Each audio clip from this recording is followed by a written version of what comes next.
कभी गिना नहीं ना। और क्या ये भी कि आपकी अगली सांस के लिए जरूरी ऑक्सीजन का मिलना इस बात पर निर्भर है कि आपसे मीलों दूर किसी समुद्र में एक बड़ी सी शार्क मछली एक छोटी सी मछली को खा पाएगी या नहीं। क्यों, यकीन नहीं होता ना?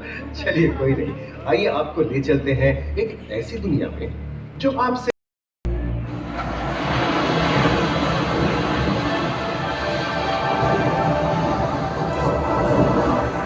ये महासागर है, मीलों दूर तक फैला हमारे जीवन का केंद्र, जिसका पानी से आता है।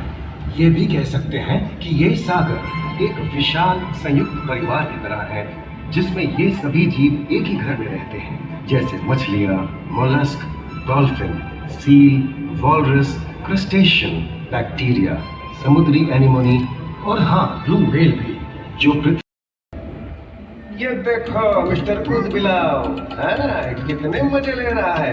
देखा इसे, अपने चेहरे की पोजीशन ऐसे बदल रहा है जैसे किसी स्पा में स्टीम ले रहा हो। और वो चली मैडम व्हेल इटलाते हुए सनबाथ लेने।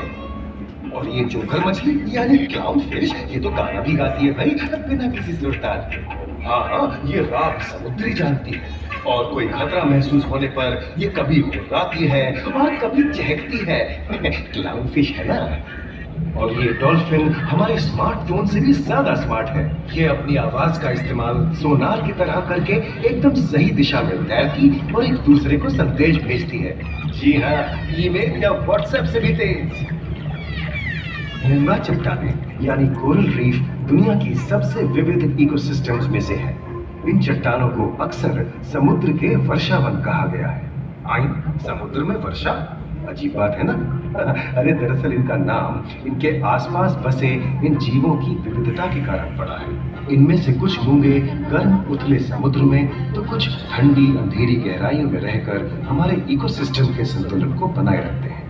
पौधे हमारे इकोसिस्टम का एक बहुत ही महत्वपूर्ण हिस्सा है और पानी में ऑक्सीजन का सबसे बड़ा स्रोत है।